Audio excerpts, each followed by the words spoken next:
Broadcasting live from the Business RadioX studios in Phoenix, Arizona, it's time for Phoenix Business Radio, spotlighting the city's best businesses and the people who lead them.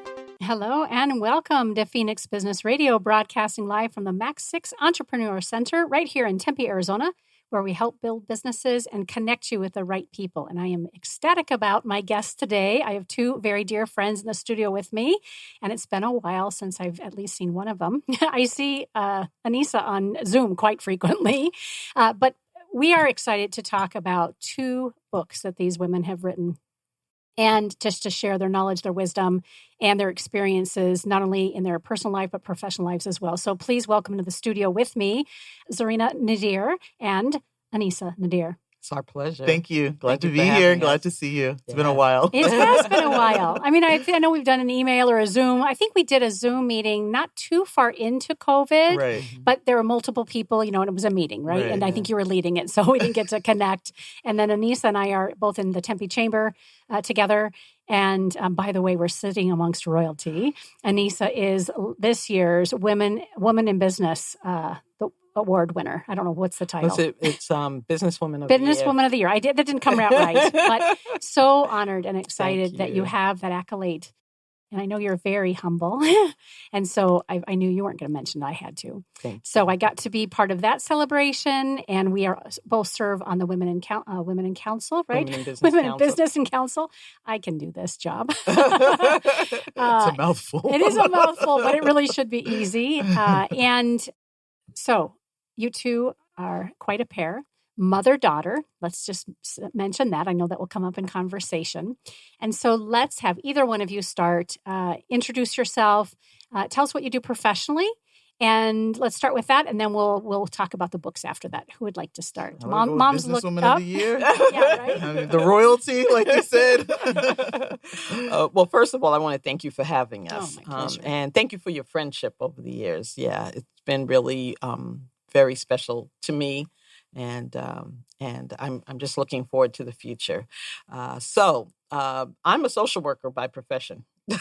I've been a social worker over 40 years now. I'm also a retired Arizona State University professor. So I have to actually teach other people to be social workers, which I simply love. Over the years, I've had a chance. One of the areas that I've loved in that process is actually working with children, youth, families, helping them to improve the quality of their lives. I've had private practice. I've helped couples. I've helped individuals and families. So I love that. But one of the things that I saw over my career was actually families and couples having issues, relationship issues, family-related issues, and they didn't know how to address them, but also I saw them having some issues that I thought maybe could have been prevented. Had we had some education, had we had some relationship skills, some knowledge, had we known how to choose wisely, a little bit better, And so that's what my book is about, actually, helping people to choose wisely before they start their lifelong relationship, so that they'll have some skills, some knowledge about what that is. Because in family, family's a cornerstone, and when we get that right, then our family relationships are good, our business relationships are good, our friendships, our community. If not, everything begins to fall apart. And so that's basically what my book is about. And the title, might as well give us the title. The title is Before the Nikah. And Nikah is a word that means marriage or marriage ceremony. Uh-huh. And so, it's basically helping singles choose wisely. Oh, goodness. And Nikah, is that how you Nikah, Nikah, Nikah. Nikah. Okay. Mm-hmm. And anybody could read it and ought to read it. Will help them choose wisely. And most of the stories shared and the antidotes are around marriage and relationships. Absolutely, yeah. So this is a book primarily geared towards singles and newlyweds. But it's certainly, I've had folks who have been married before, they've been divorced, folks who've never been married, but they're older and they're just like, what what's the deal here? What do I need to know to Yeah. get this in a better place? And it, a lot of the stories and the anecdotes do come from my tradition. When I started reading about and learning about marriage and family, I learned a lot from biblical tradition, and I thought that was great. And so I wanted to add, some of what we have from the Islamic tradition and the Quranic tradition, and so now it kind of rounds it out. At least, kind of bring it. Yeah, and I do believe it is something. The skills and the principles are valuable for any tradition. Universal. Yeah, they're universal. Absolutely. Wonderful. Yeah. Okay, great introduction. How about you? Okay, well, thank you. Good morning, good afternoon. So I am an attorney and I am a new author, which I'm very excited about as well. But I'm an attorney by passion as well as profession. I'm one of those people who went to law school to help people, but I found that a lot of the people I wanted to help, a couple of things I found. I found one, they were either coming to me way too late, or two, I found that if they knew that I was there or they knew the legal resource was there, they didn't know how to use it. And what I noticed was that people were, one, checking their wallets before they checked their rights. So I became kind of a barrier to helping the same people I wanted to help in the first place because the traditional practice of the law is very cost prohibitive for most people. And then also I realized that when you come late, you lose a lot of options. And so kind of akin to what my mom, I guess I was just trained under the school of, Dr. Aneesah Nadir, but even legal problems. Be so lucky. Right, I am. But even legal problems can be prevented, right? Yeah. If we have the knowledge, if we have the guidance, if we have the background. And so what I realized, though, essentially, is that there's just a large segment of our society that just were not raised with understanding how to utilize attorneys. Kind of like it's been a secret, we were left out of getting that kind of information. And those who were super wealthy, the super wealthy families at their kitchen tables, they were able to tell their kids, this is how you handle X, Y, Z. This is how you handle this matter in life. This is how you handle this matter in love. This is how you handle this matter in business. You go to Johnny, our family attorney, or the firm, go over there. They'll help you out with that. But a lot of us were locked out of that kind of information. And so the consequences trickle down to us, to our families, and to our communities. And we don't know anybody better until we know better. Until we know better. And then it's too late, right? And sometimes it's too late. Yeah. So the Zoom meeting that I was mentioning way back at the beginning of the pandemic, where I remember, I think that's the last time you and I connected, you were leading a conversation about this very topic. And I remember then, and I'm feeling it the same way, on the interviews we've done here at the studio, I've heard financial advisors say the same thing. There is a secret to money. Just like there's a secret to a law and the ability to have the right people on your team, but it doesn't have to be a secret anymore. And I know for me, I sat just listening, and you've been my go-to for years for legal services, right? Which has been a huge help. I picture Aneesah looking for me at the hospital 2 years ago, looking for me everywhere to bring me paperwork, right? To be there to help me and my family. And I'll never forget that. I'm so grateful. So now you have these little bites of wisdom, both of you, in your books. Exactly. I feel like I may have cut you off. Is there anything else to summarize the book? You brought it full circle. And that's why I wrote this book. I was kind of encouraged to do it. And it's crazy that, when you're just running and you're helping people, you don't usually have an opportunity to sit down and write. So this pandemic, I believe God created the worst conditions and the best conditions to be able to just sit down and crank this book out and to put really just the knowledge that I've been able to share with clients, with my close family, close friends who've been able to tap me for that information. Yep. Because as you said, a lot of us don't have the attorney in our network. A lot of us don't have that information. And so, it's been a secret, but it doesn't have to be. Right. And so that's what this book is about. It's called Legally Savvy, and it's really the book for the rest of us. It's your guide to avoiding the headaches and heartbreaks in love, life, and business, because it's just, again, as Dr. Nadir said, it's kind of all related. I think sometimes you can have some wonderful things going on in one area of life, and then another area can be really tough, and you kind of can lean on that. But how wonderful to just be able to live a more vibrant life when you have the tools at your fingertips to be able to make savvier decisions. Because sadly, with legal matters, it can really be a nightmare. That's the hard thing. It can really be a nightmare. Sometimes we underestimate how bad things can go when we don't have the help. And a lot of us just kind of suffer in silence. We go to work, we, do our thing, we, live our lives, and we're suffering because we don't have the tools, and we wish we could have avoided that heartache and that headache. Yeah. Can we talk about the word division? You mentioned that often people will check their pocketbook or their wallet before they'll reach out. Yeah, before their rights. Mm-hmm.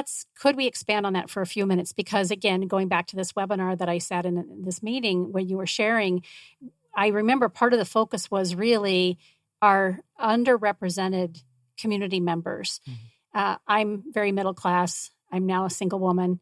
I'm glad I have both of you to go to for matters on deciding wisely. And how long have we known each other, Aneesah?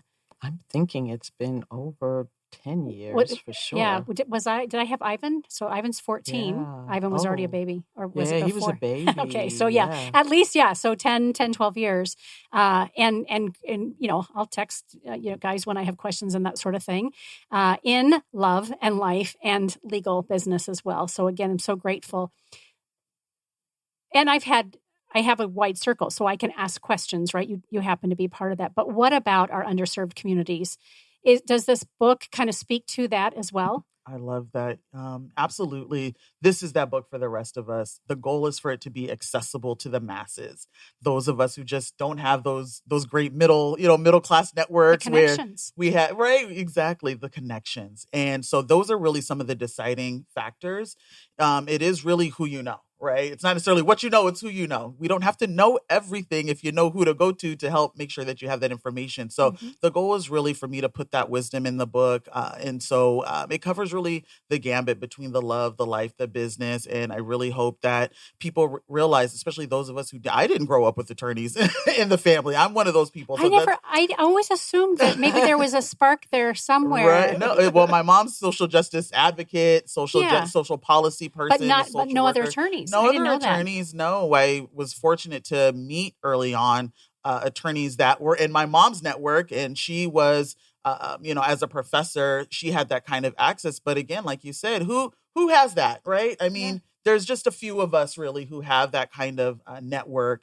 And even still, though, if you aren't legally savvy, you don't know how to use the network. Yeah. Sometimes we have people in our network, but we don't know how to get the best out of them. And how many times has a elder, a mentor, some professor even said, call me, and you think, especially when you're younger, you don't realize they mean it, and you should call, and that's how things get done.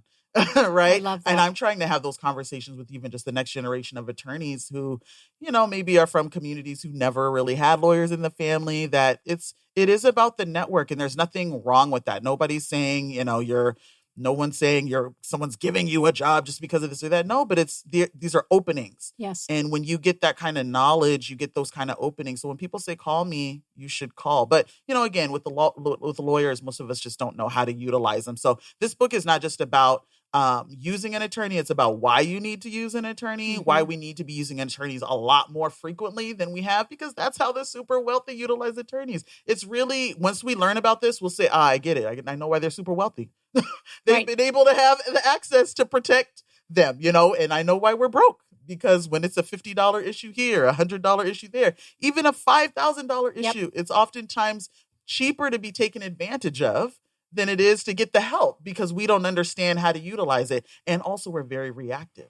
That's the other issue. Yeah. So when you have a issue that's now a $5,000 issue, you probably could have solved that at a $50 issue, but you just didn't know. Yep. So that's one of our common themes. Yeah, I sense that there was prevention and being proactive is a common theme in both of our books and in our lives and in our practice. We are very strong prevention advocates. And so it really makes really good sense for first of all, we're mom and daughter. We get to work together, and I just love that.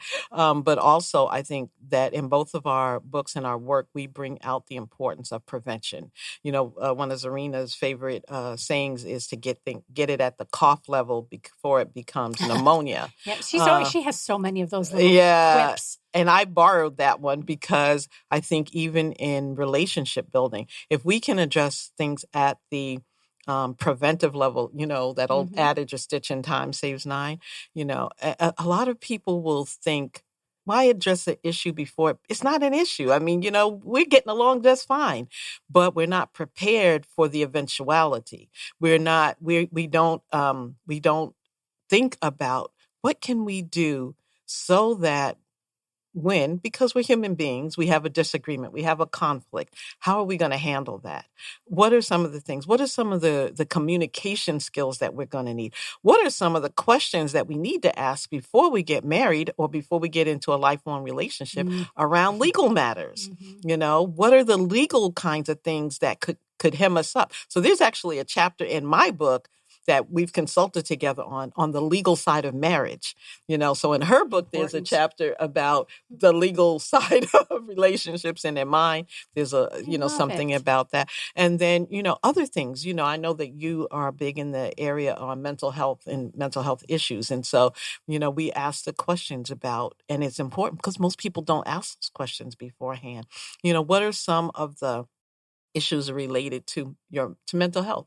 Do you experience, depression or, anxiety, or how do you handle, tough matters in your life? Had I asked those questions and had candid conversations with either of my former husbands, and I don't regret either marriage, married for 15 years both times, but had I had that wisdom and insight to ask those important lifelong questions, I think the trajectory of my relationships would have been different. Clearly. I don't know if this is a question that's in the book as well, but I'm thinking about my own experiences. The other question is, as it relates to mental health, should depression or suicidal ideation or panic attacks show up in our lives, either yours or mine, how will we handle them? That's such an important question. Yeah. And most people don't talk about that ahead of time. It's shameful. It feels. It isn't shameful. Well, there's a big stigma. There's a big stigma. Yeah. And because of the stigma, we step back and we're putting on when we first meet someone, we're putting on our best face, right? And we're showing, the best face. And we don't want to tell people that because, of course, if we like somebody, we're afraid they won't like us then. One of the things that I talk about in my book is informed consent, and I was actually doing some work in preparation for a research project that I'm working on. And right up front, it talks about informed consent.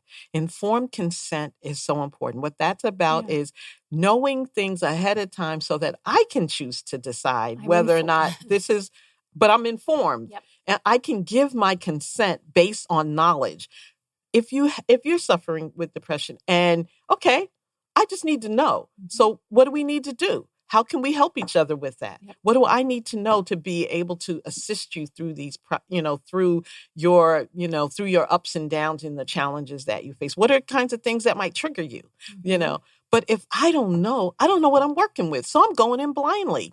So I think informed consent is one of the principles that we talk about and such an important one within our book. And on the legal side, what kind of documents do we need to have in place to make sure that we are prepared?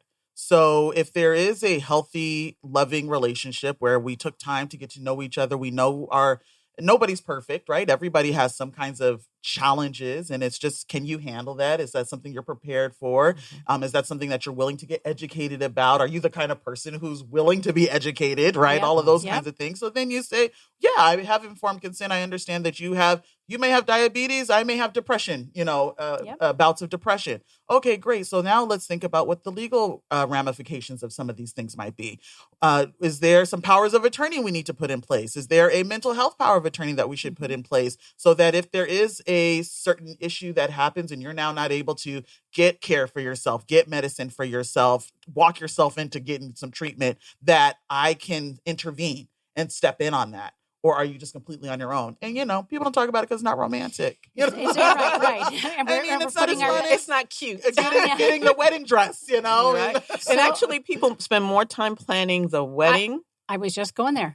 Yes. Than they do the marriage. Yeah. So you and I, when we met, I was doing a lot with mother and daughters, right? Mother-daughter weekends, did weekend retreats for mothers and their tween daughters. one of the things that my coach, not a book coach, but coach in business, would say to me was exactly that. And it so fits with what you're both talking about it. He would tell me, listen, Karen, lead with, how much do we spend on weddings? 30,000. I think my dad had budgeted maybe, 15 and doubled that. We spent a lot of money on the dress, the venue, the flowers, the tuxes, the photography, the video, the honeymoon, the limousine, party favors, everything, right? And that's the day of. And why wouldn't we? Because traditionally, parents, the bride's parents are paying for that traditionally, but that's not always the case. But whomever is paying for it, why would we not spend half that amount to prepare them through books and wisdom like what you're sharing? How to communicate, how to decide wisely, what conversations should we be having? What does our life look like legally, and how do we prepare for that? Because to your point earlier, between the cough and the whatever the pneumonia, right? The wedding, if we're going to spend that kind of money, and we know that good amount of marriages fail, maybe we should stop spending so much money, or go ahead and have the celebration and pay all that kind of money, but do the work way over here when the relationships start getting serious. Perfect. Yeah. Put an insurance policy on that, right? Yeah. Way ahead of time. Absolutely. I think it's so important. And I'm actually an advocate because, I'm really a strong advocate for addressing these issues as singles. I want to get this even into the high schools. We need to. Early high school. Because I think when people get good relationship skills, they are relationship skills that can be applicable in their family. They can practice them with their siblings and their parents. Then when they go on, to work in their work relationships, and then they can take them into a more intimate relationship, But we don't practice that. We do all other kinds of things, but we don't think that's important as a society. I'll give you an example. Ivan, my 14-year-old, which I know you know and love dearly, he was saying, I kind of hope we go online school again. Well, he hated being on school, behind the computer all day. I mean, didn't. And I said to him, I think it's far healthier, as long as we're safe, health-wise, for you to continue to go to school, because of the very thing, Aneesah, that you're just mentioning. You will continue to be a well-rounded individual for him personally, right? So that you can learn how to connect with friends, connect with teachers, get up and move your body, right? Those kinds of things. I have taught those things with him. I can't wait to read both of your books, because I know I will be going, I know that because of you. Thank you. And, I hadn't thought of that, or I had forgotten. So I will be reading both books as well. Ecstatic. And I value what you're saying. I mean, look at, obviously, we kind of joked about it, but Zarinah's wisdom and grace and the way in which you carry yourself, you were put on this earth that way anyway. And at the same time, you have your parents to thank for loving you, teaching you, and guiding you, right? Thank you. Yeah. Thank you. Well, I love that, passing it on, if you don't mind, to our next generation, and having that conversation with Ivan, because legally savvy children can grow up to be legally savvy adults, right? Yes. And then also, as far as the relationships, I just love everything that you said there. What's also key is for us as young people to learn that not everyone has the same values as us. Sometimes it's not just, making the nice connections. It's about, that's a friend that I need to avoid because they're not that honest, or they're not. And so when we grow up and we haven't had those experiences either, we just think, someone put a contract in front of my face and they just said it's a good deal. And so we just sign it, and we're not cognizant that we live in a world where some people have good values, some people don't. Some people's values are that I will, trick you and be deceitful towards you. Some people lie. I mean, bold-faced, right? Straight out. And so I will, from there's experience, protections for this. People that you love will lie. Yeah. There are, let alone the people who don't love you. Right? So, I don't advocate going out in the world thinking everyone's against you, but just we need to be savvier about life, and having those. So I just loved what you said about teaching your son young that, this is how we interact. And then these are also things to keep an eye out for, so that when you grow up, you're not just marrying the first girl who likes you, you know. I'm smiling only because I married the first guy that liked me twice. No, you're not alone. You're not the only one. As smart as Daryl and I, our producer, we're kind of talking about that earlier today. I'm 56 years old now. I've had 2 15-year marriages. I have 3 kids. I'm pretty savvy and confident in a lot of areas of my life. And I'm also very vulnerable and I speak on these kinds of things. But there are certain areas that I'm not great at. My dad said after my last marriage, he's like, I think your picker's broken. The next time when you're ready to date, let me help you pick. I'm like, oh no. No, thanks. I appreciate that. I love that, but I have a feeling we pick very different people. But I'm gonna improve my picker right. through your book and your book and your experiences. Right. Now you know things that you didn't know, and So here's what I picture. I picture the two of you at some local coffee shop or some restaurant, plink, plink, plink on your computers, writing side by side and lovingly looking over each other like, I'm on chapter 9. Oh, I've got you. I'm on chapter 12. Like, did that happen or am I making that up? Not quite, but we are part of a cohort of writers. So we're part of the Power Author Academy. Say the name again? Power Author Academy. Very good. So we have a wonderful coach, and there are like 8 of us who are graduating from this cohort. So good. And we are all so excited. And our books have lots of, they're different in different ways. So we've got a couple who've written memoirs. We've got a couple who are writing self-help books for women. One's like The Emerging Woman. One's on single women in finance and how to rebuild your finance. And then, of course, we have Serena on being legally savvy, and then me on relationships. So it's pretty cool. Local group or? They're out. So they're all over the country, actually. Several are in Michigan. The Power Author Academy comes to us out of Michigan. So good. Yeah. And then we have one of the authors is in Texas. One is, I don't know, California, I think Ohio, Arizona. Yeah. So. Can we mention your coach by name? Yes, her name is Zarinah Nadir. You're kidding. I know. What are the chances that, it's like Karen. Everybody's a Zarinah. Or a Karen. That's the funny thing. They're not. And she's absolutely amazing. We're born the same month, just a year apart. Yeah. Her mom's also a social worker, PhD social worker. Rest in peace. She just passed away, her mom. And her name is Serena. So, yeah, it's... That's crazy. How did you connect with Serena? Well, her mom and her ex-husband. Her ex-husband's in psychology, and her mom's a social worker, and so we connected. So you've known, yeah. So our families have known each other for years. She's awesome. Cultural anthropologist, also known as kind of like the book midwife. She's just been absolutely Cultural amazing. Anthropology. Yeah. I've heard that term a handful of times, and I'm always intrigued. Yeah. Awesome. Obviously with social justice as well. Like, wow, those talk about things that need to be taught in, elementary school and high school and middle school. Yeah. All of this, right? Yeah. I had another question. Name of the group again. Your coach is Serena, but I guess what I'm asking is, oftentimes listeners have books within them, right? Yes. So where would you encourage them to go to learn more about a co-op like this? PowerAuthorAcademy.com. Okay. Our coach is Zarinah Nadir, and it's going to be awesome. And they can join us for our book launch. Let's talk about the book launch. Yeah, and then they can learn more. Are you all graduates launching it the same day? Same day, How crazy is that? It's so fun. We're September 25th. 25th. So tell us about the launch. It will be online, or it'll be, It's virtual, which is really exciting because all of us are all over, and it's still, kind of COVID time. So it's going to be September 25th. There's going to be information about all of the authors. Each author is going to be spotlighted that day just for a few minutes.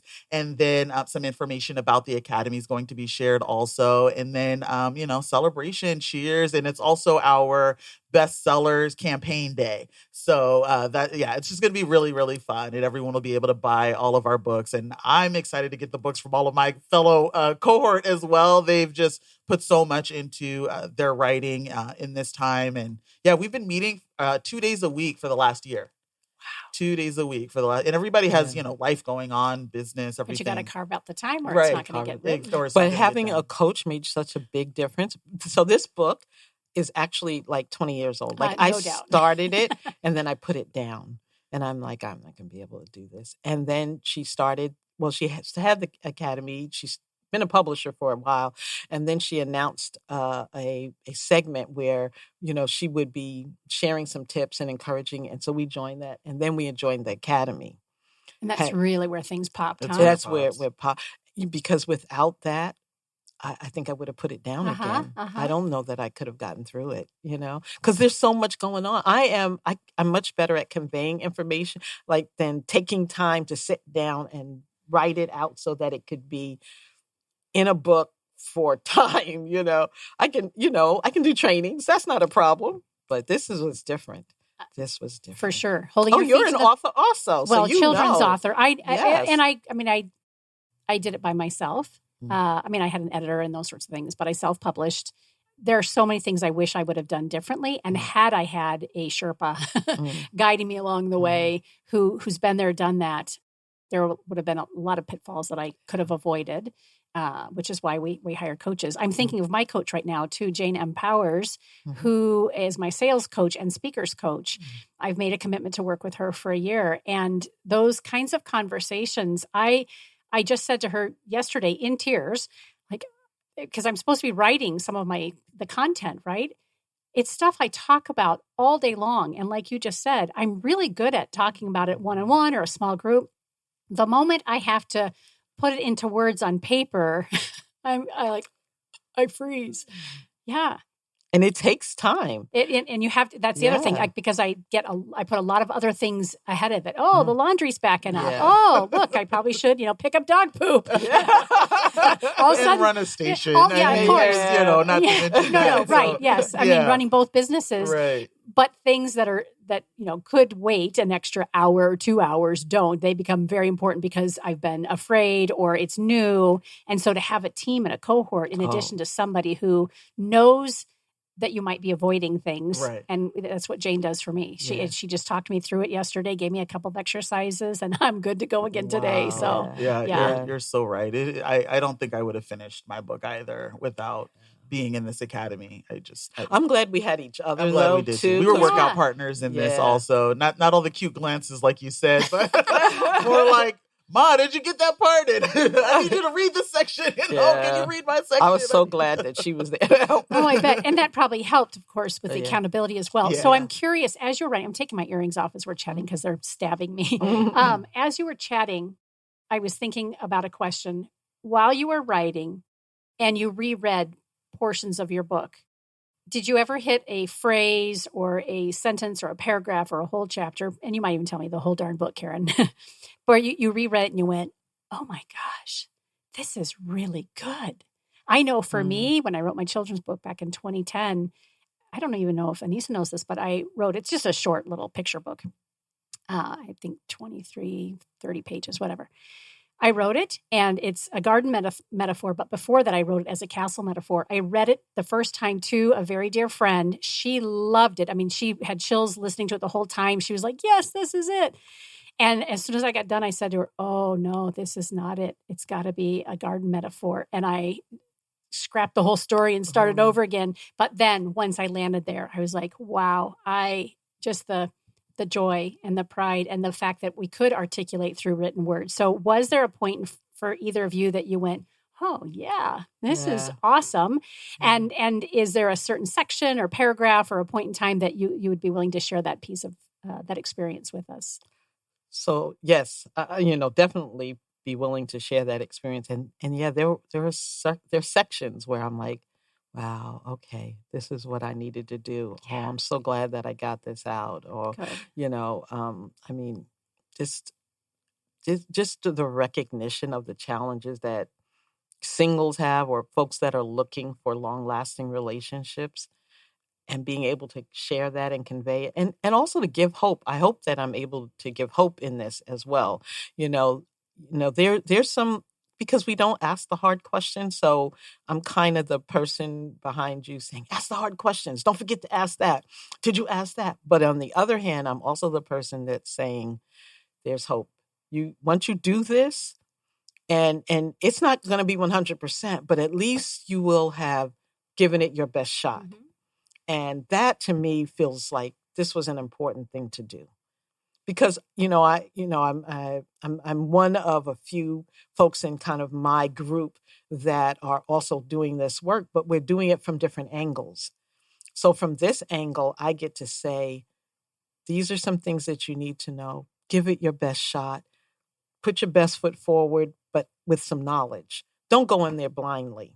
Don't go in there without any knowledge. So, and that feels good that I'm able to do that and pass it down as a legacy. It is a legacy. And again, those who know you would describe you exactly as you've just described yourself. Mm-hmm. But there's only so much Aneesah to go around, right?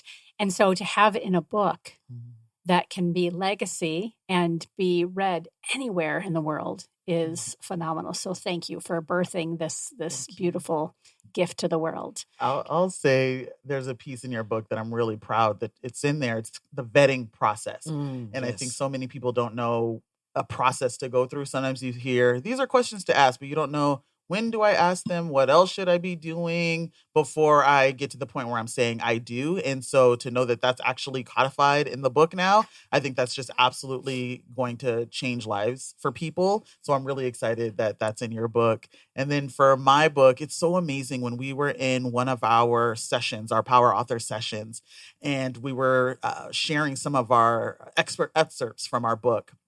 And I started from the section on kind of, this chapter is called The Deck is Stacked Against You.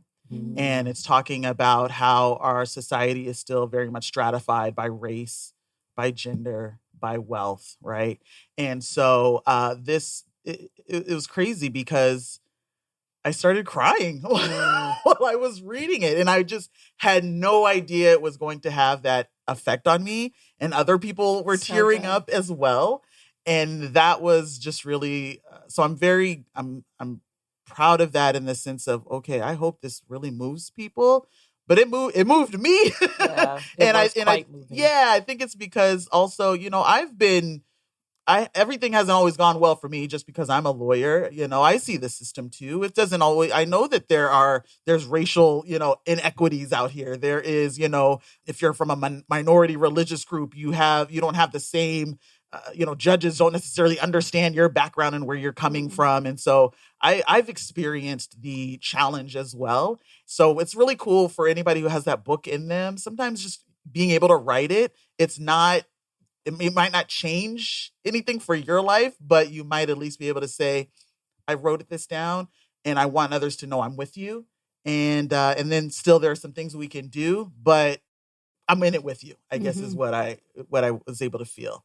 So one of the things about Zarinah's book that I really like is that she's really helping us to change our mindset. Because even if you do have access to attorneys, you don't know how to use them. Mm-hmm. We don't understand that part. So one of her chapters is called Magic Words.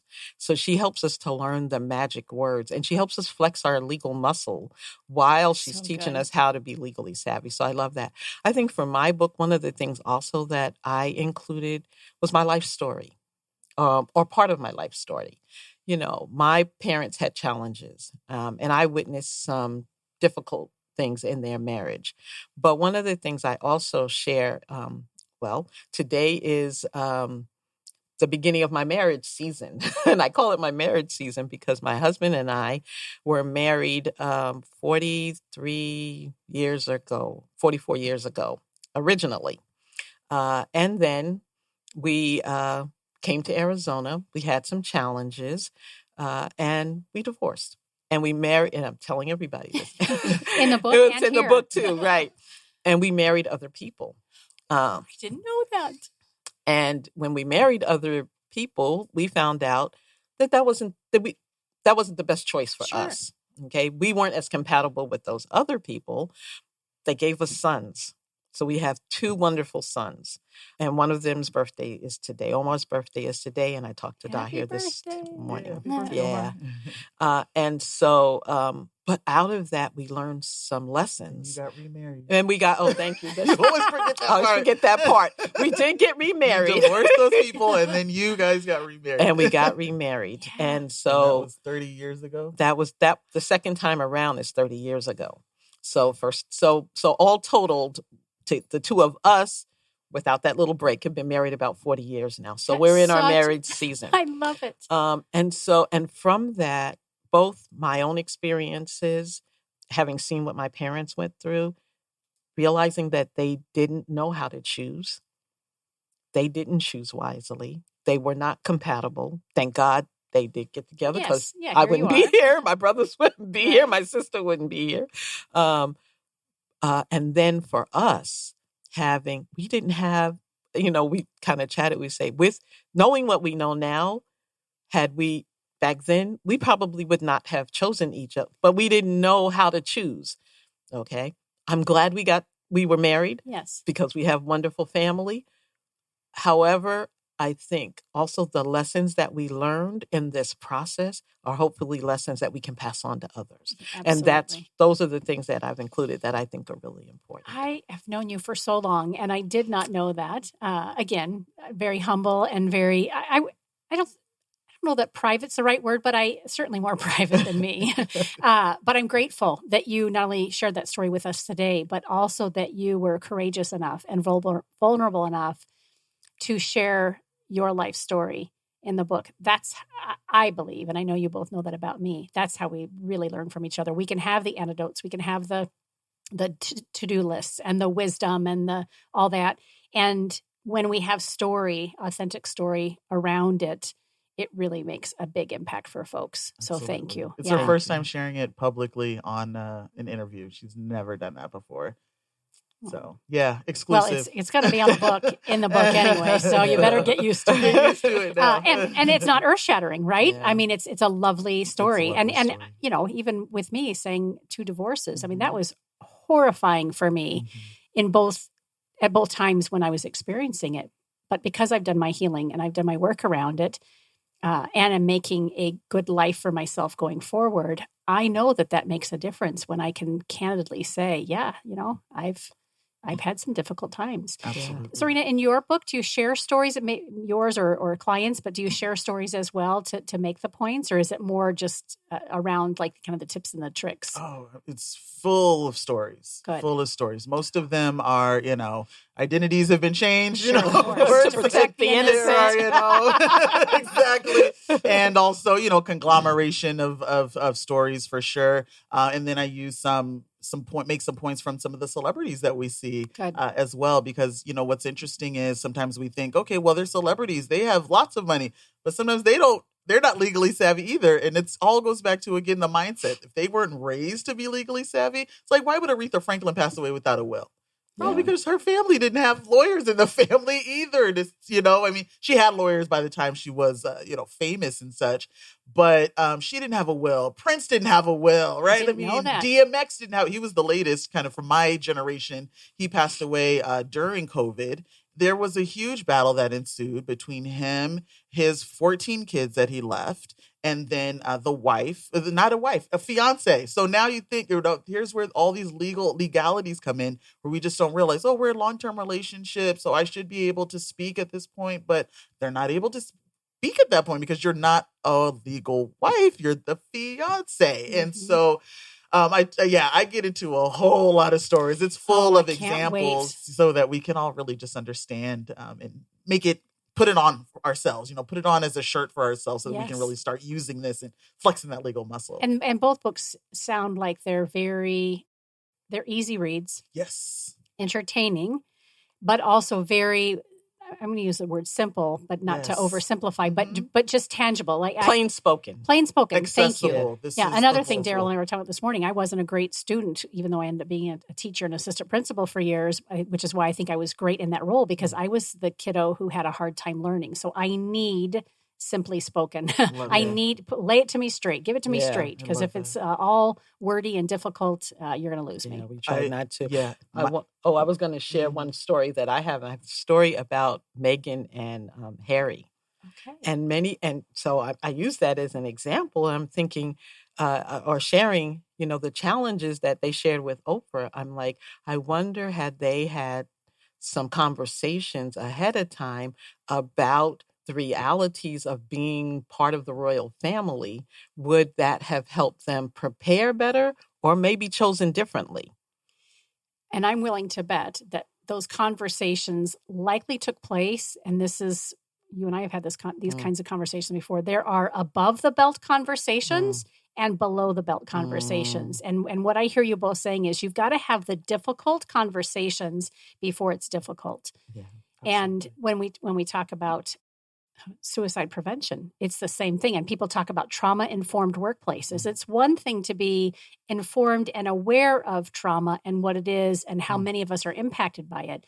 But if you don't know what to do or how to work through it and how to heal, it really doesn't help us a lot just to have an understanding. Sure, I know what that means, instead of, listen, here's how you work through it.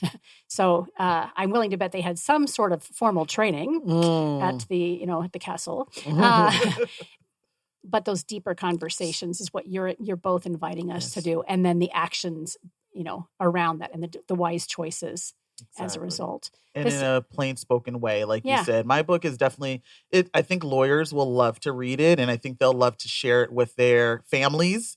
The family members who aren't lawyers, the family members who, think they could just always call them for stuff, right? And their clients, and they'll want to get that out into the community. But this book really is for the rest of us.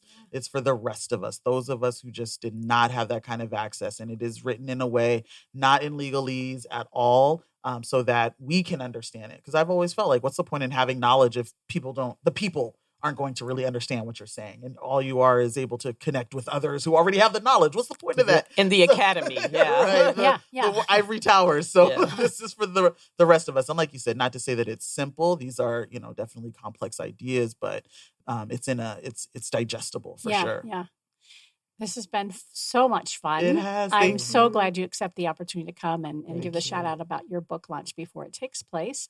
Where can we reserve a spot for the launch? How do we do that? Absolutely. So it's going to be online. Thank you at powerauthoracademy.com/graduation. We're calling it. Yay. Yeah. I So love that. powerauthoracademy.com. Is there a fee to participate? But no. Just come and come. It'll be online via It'll be Zoom or online. something? Yep, on Okay. Zoom. Please. On the 25th of September. September 25th. 3 p.m. Eastern time. Okay. Yeah. And it'll be a couple of hours. So the different authors are going to be interviewed in that time frame. So you'll be able to kind of pop in, pop out, Listen for your voices if I'm picking up the dog poop. No. And if anyone's thinking about writing a book, I would 100% definitely say plug in. And this is really for those who are emerging leaders, or they're already kind of power leaders in their field. They want to increase their maybe their brand, their expertise, kind of have that. She's awesome for that group. And there's just so many of us out there, I think, who have that book on our hearts. And so I would love to invite all of them to just come and learn and be with us as we launch. And our books are going to be available on Amazon. So that day you'll actually be able, and we're looking forward to becoming best authors, bestsellers, best authors. Yeah. Yes. So you'll be able the to more get that come, the more the merrier. Yeah. And the more we can help push those numbers up to best-selling list. Absolutely. You'll be able to get a Kindle. Kindle's like going to just be like a couple of dollars, and then you'll be able to get the paperback sent to you if that's what you like. And we're hoping to have actually, at least in our area and the different authors in their areas, like an actual celebration. And in person. Yes, I will count on book me signing. For that event as well. Yeah. Oh, we'd love to have you. Yes. So I know where to find you, but individually, for our listeners who are getting to know you for the first time, or you've been in their circle but they have never reached out, now they're like, okay, now that I've listened to this conversation, I really need to sit down or at least connect further with either one of you. Where's the best place to find each of you? So for me, you can reach me at draneesah@gmail.com. DRANEESAH@hotmail.com. S is in Sam. AH@gmail.com. Sorry about that. Right. Yeah. And I have a class starting too for some folks. So I please, saw that. Yeah. My class. Around the same topic. Around the same topic, yes. When is that? That starts September 13th. Okay. Monday evening, September 13th. So if they want more information about that. Dr. Aneesah? At gmail.com. Perfect. And you're on LinkedIn? I'm on LinkedIn. And Facebook. Okay. WhatsApp. Good. How about you, Zarina? Me too. You can find me on Instagram at Zarinah Nadir ESQ. So Esquire Zarinah Nadir ESQ. And then my email is Zarina@belegallysavvy.com. And then I'm also on LinkedIn as well. So love good. to connect. Oh my gosh. Thank you. Thank Again, Thank such a you. pleasure. Appreciate Thank you for you this so much. opportunity. You've been listening to Phoenix Business Radio, broadcasting from the Max 6 Entrepreneur Center right here in Tempe, Arizona. Some media leans left, some lean right, and we lean business. Until next time, I'm Karen Nowicki. Thanks for listening.